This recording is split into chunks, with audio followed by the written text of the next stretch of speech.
Activist investor Carl Icahn wants Apple to do more with its pile of cash.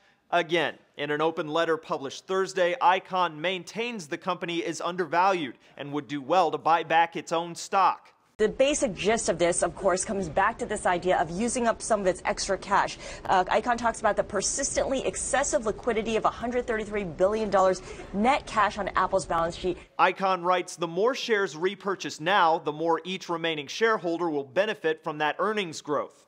It goes almost without saying Icahn's investment firm would profit from an increase in Apple shares, of which it owns nearly 1%.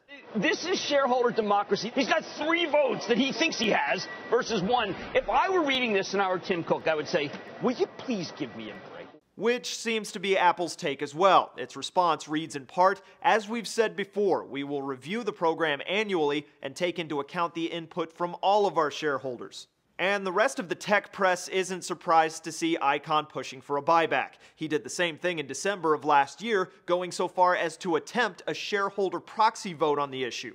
Apple did buy back $14 billion in shares at the beginning of the year, and Icahn eventually backed off the pressure. But short of the "we'll think about it" supplied to the media this time around, Apple doesn't appear ready to give an official response.